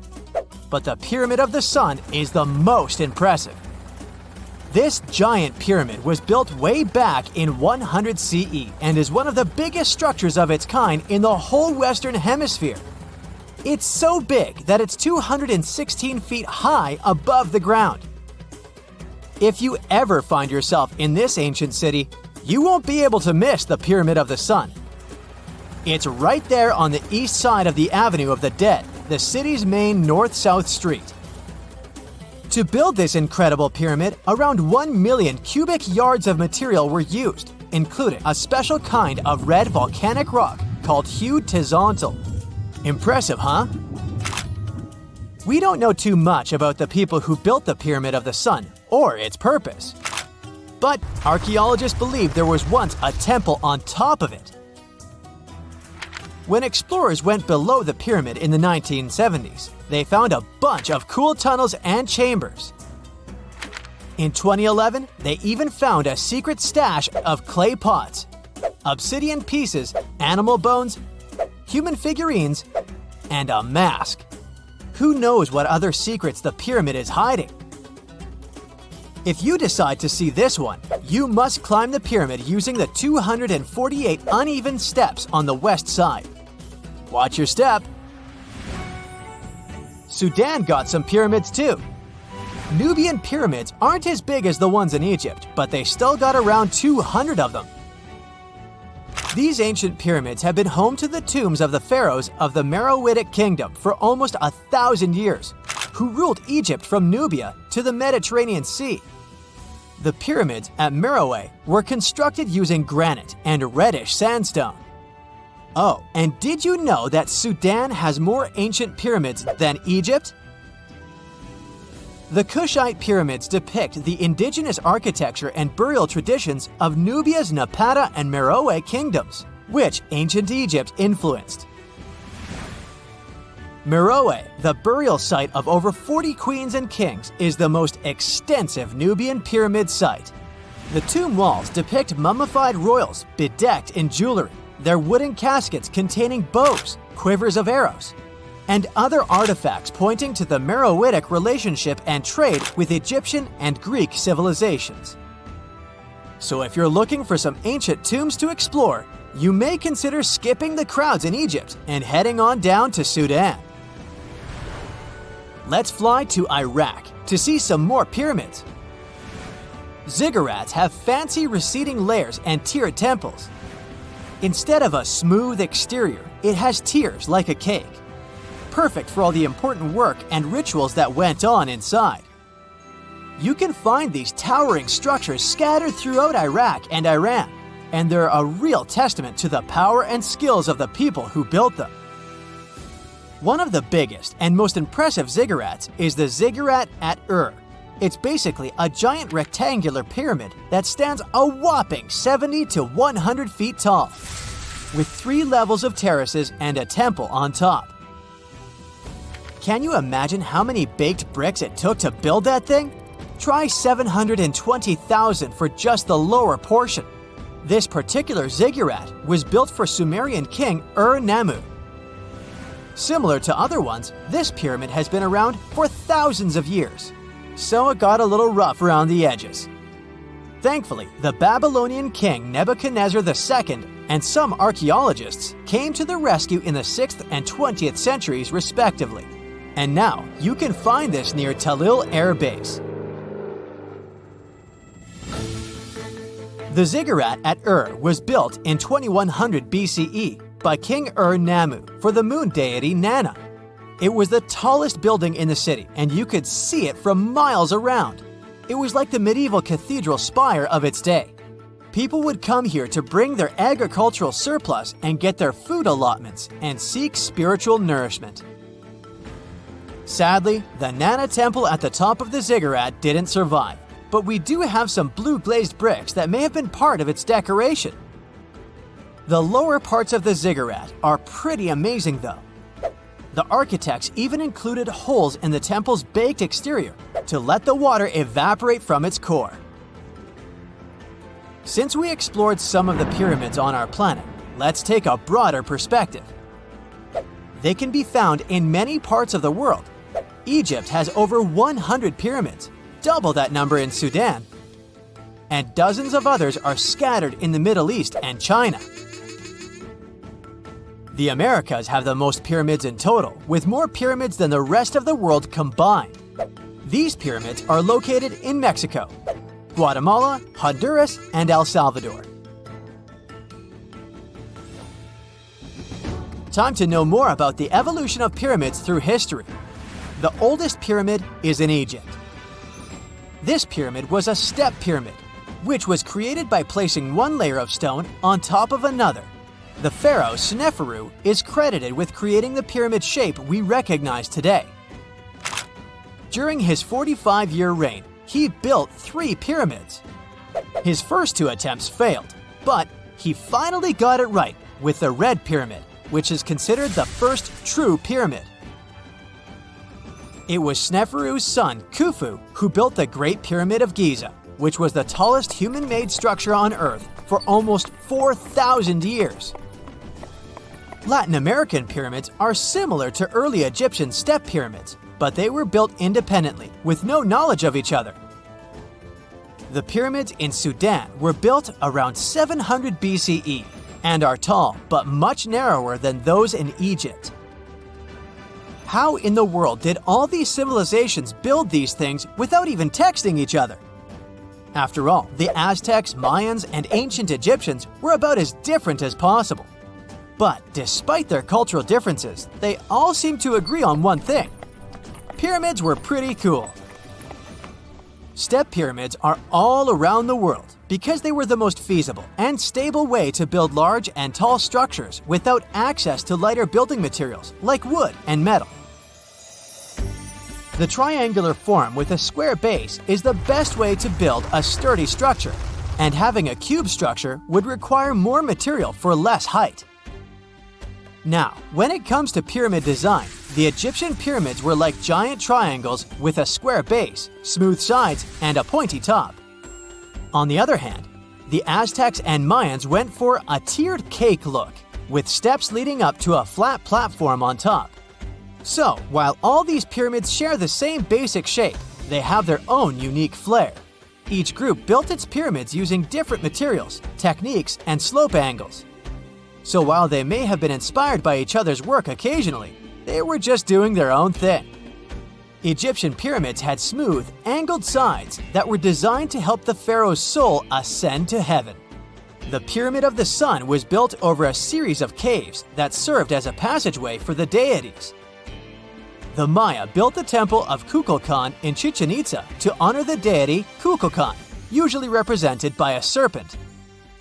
Nicknamed El Castillo, it has 91 steps on each side, plus a platform. That's 365 steps, one for each day of the Mayan calendar.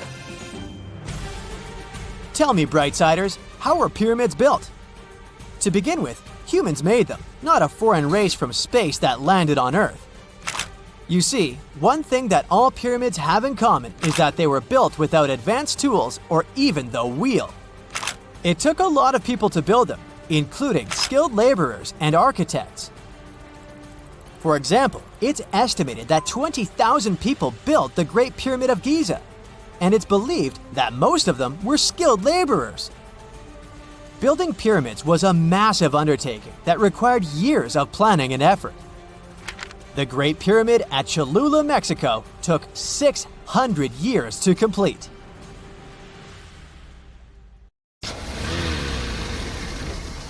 And now we're off to almost 5,000 years ago. Let me take you to ancient Egypt, where back in 2550 BC, guess what? The construction of the Great Pyramids of Giza started. People learned to build cathedrals and skyscrapers, but it wasn't until recently that these massive buildings appeared.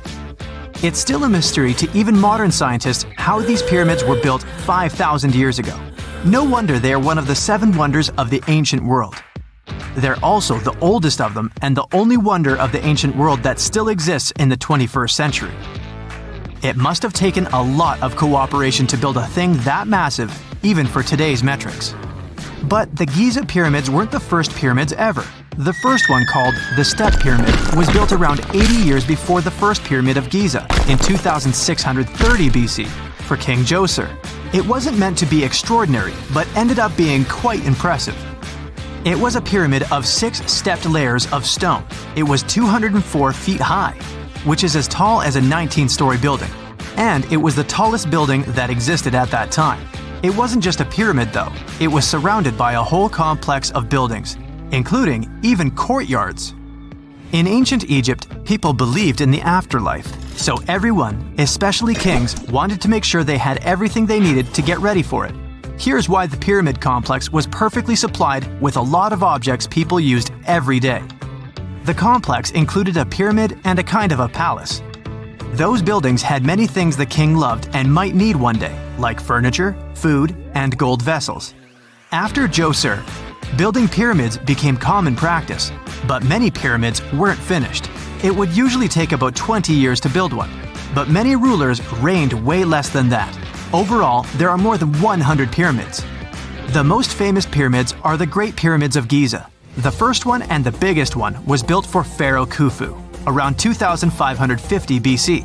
Initially, it was 481 feet tall, which is as tall as a 40-story building.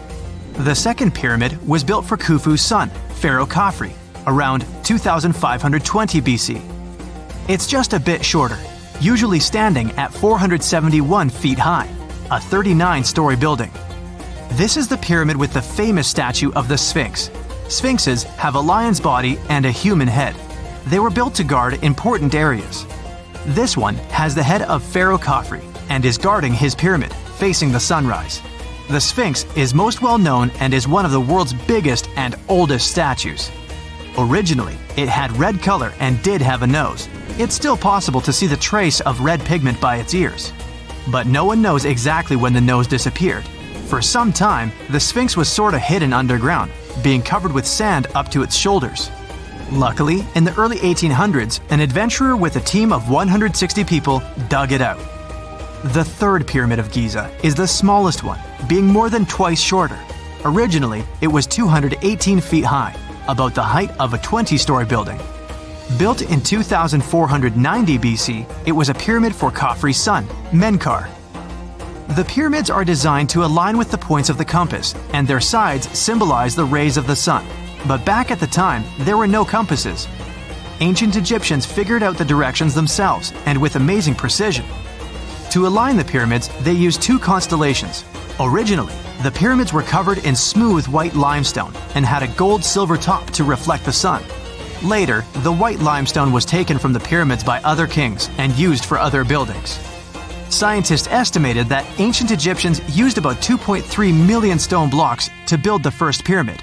Each block weighed more than 1 ton. This is the weight of a rhino.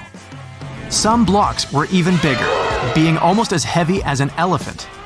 4.5 millennia ago, there was no modern equipment to help build it. There were no machines, no wheels, and even no steel. The only metal available to them was copper. Even today, scientists aren't sure how the Egyptians managed to build the pyramids. There are no records left that would shed light on it. Some even think that Egyptians wanted to keep it as their secret and didn't even record it on purpose. Many believe that poor people and foreigners built the pyramids, but it's not true. Actually, the builders were very skilled workers, and they were fed and paid well. The archaeologists claimed that the builders lived in a nearby temporary city and were a highly organized community with a strong leader. Scientists say that around 20,000 people worked on each pyramid complex, and it took about 20 years to build each.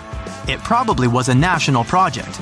The construction site was large in resources, and food and essentials were likely to be contributed from all parts of Egypt.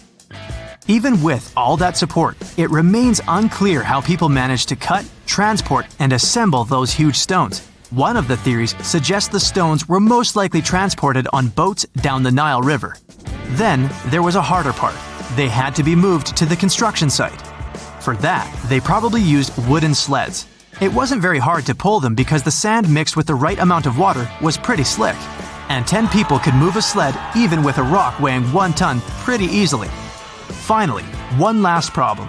The stones had to be lifted and put into place.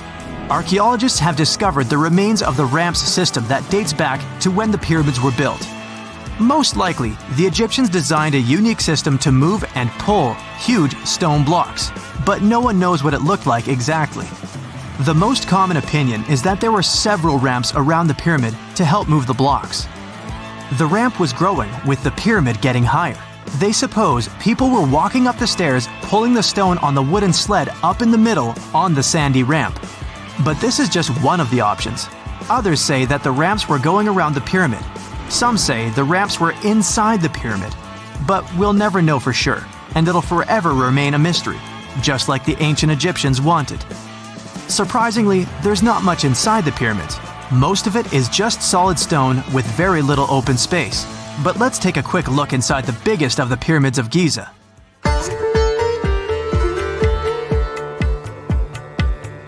From the entrance, there are 2 stairs, one going down and the other one going up. The descending one takes you to a chamber located underground. That's where the pharaohs are, but not in this pyramid because Khufu wanted to stay higher. The underground room is partly unfinished. The room with Khufu's sarcophagus is called the King's Chamber. It's upstairs and then through the tall and long Grand Gallery. Below the king's chamber, there's a room called the queen's chamber. There are no queens though, and no one is sure why the room is called this. Unfortunately, none of these have any hieroglyphs on the wall. They're just bare. If you want to see them, you should go to the other rooms that are decorated. Those pieces of art are depictions of ancient Egypt's culture and daily life. The texts allow researchers to study their language and grammar. Sadly, the treasures that once were here in the pyramid are long stolen. From that room, there are several tunnels for an unknown purpose. There are many tunnels and passages inside the pyramids. There are many chambers and shafts and secret ways. Scientists have been sending little robots with cameras there for some decades already. And the robots did discover another chamber a bit upstairs with hieroglyphs on the walls. But even today, much of the pyramids is still unknown, and there's no so-called building plan of the pyramids. Egyptians did create a mystery no one can crack for 4,500 years already. Scientists recently started to X-ray the pyramid to learn what's inside it without entering it and its narrow, mysterious tunnels.